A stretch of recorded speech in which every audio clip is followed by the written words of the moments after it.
Good morning, students. This is session 1 of 7th Standard Social Science. Introduction. There are plenty of stories that speak about the bravery of Rajputs. So, the Rajput states are collectively known as Rajputana. Then, Sittur is one of the most prominent and had become the rallying point for all Rajput clans.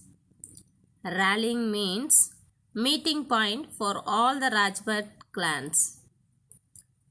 When compared to Malwa and Gujarat, the Rajput states were small in power. In remembrance of the victory of Rana of Sittur over Malwa, they raised a tower called Jayastamba at Sittur. The Pradiharas and the Palas, they established powerful kingdoms in North India as well as in the Eastern India.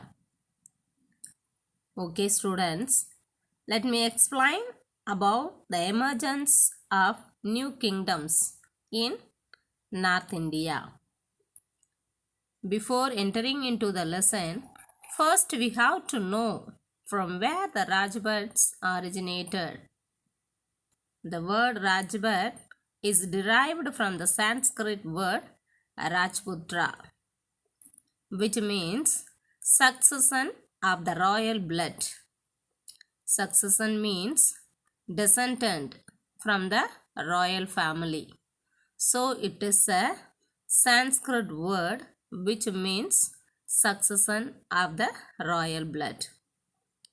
So children, after the death of Harshavardha of Vardhana dynasty in AD 647, various Rajput clans established kingdoms in the different parts of northern and central India. So, before the Rajput establishment, Harshavardhan was a powerful king who ruled the North India.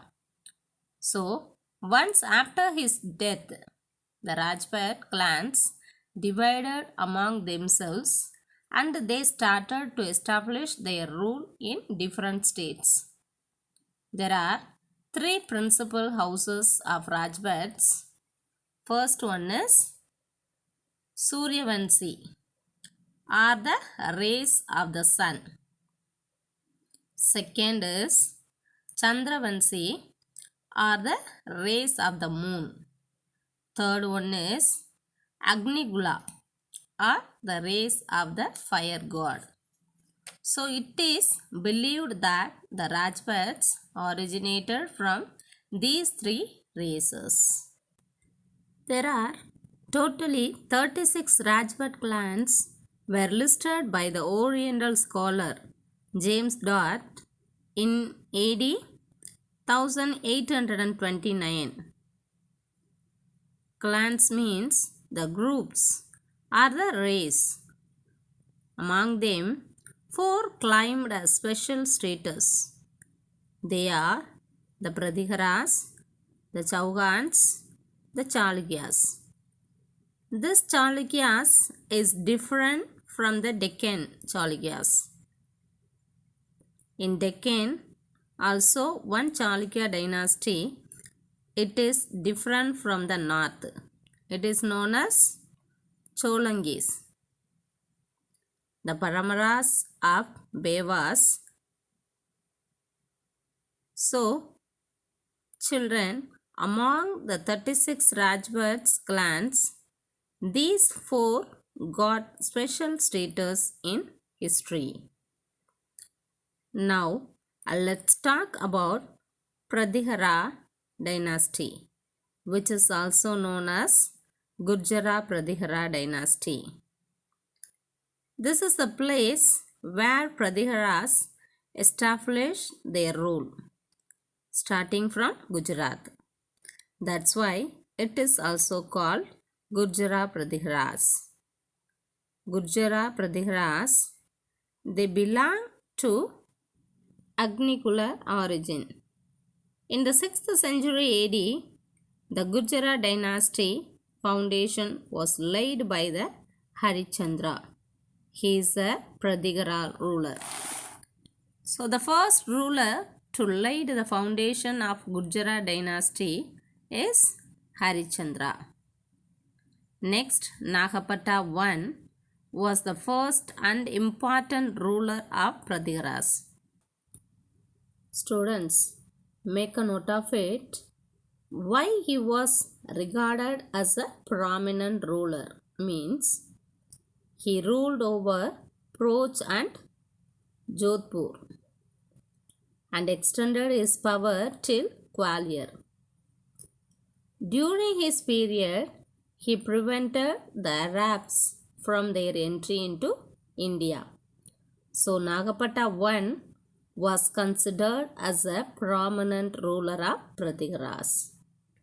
Then Vatsaraja succeeded Nagapata I, and his motive was to control the Kannauj. Kannauj is a place. So he attempted to capture the Kannauj. It brought him into conflict. Conflict means a battle between the Bala ruler Dharmabala. Children, now you may wonder why he was very much interested in capturing Kannauj. Kannauj is one of the fertile region and it is regarded as a capital place. Not only Vatsaraja, the other rulers from Bala dynasty and Rashtrakuta dynasty, they wanted to establish their control over this fertile region, Kannauj. This prolonged struggle, it took about 200 years between Gujarat Pratigaras of Malwa, Palas of Bengal, Rashtrakutas of Deccan. This struggle took establish their supremacy over the Kannauj. Kannauj is regarded as the capital as well as the fertile region. It is known as tripartite struggle. Tri means 3. After Vatsaraja, Nagapata II and Rambhadra didn't do anything impressively. They were inefficient rulers. Then the son of Rambhadra, Mahirabhoja, he was regarded as a strong ruler in the Pratigara dynasty. As a strong ruler, he maintained peace in his kingdom. After Bhoja, the Pratigara Empire continued its full glory and he successfully registered the entry of Arabs into India. And they ruled over large part of Rajasthan and Malwa. Okay students, let's recall through the mind map of Pratigaras. As we have seen before, Harichandra laid the foundation for Pratigara dynasty. After Harichandra, Nagapata I succeeded the throne. He was regarded as the most prominent ruler because he ruled Jodhpur and extended his power till the Gwalior.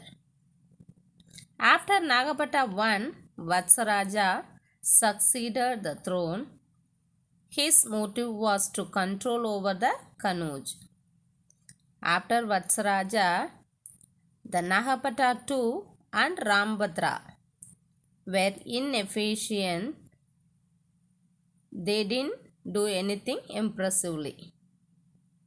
After that, Rambhadra's son Mihirabhoja ascended the throne and he was considered as a powerful and strong ruler of the Pradihara dynasty.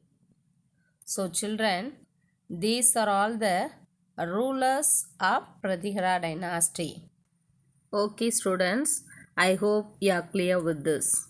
Thank you.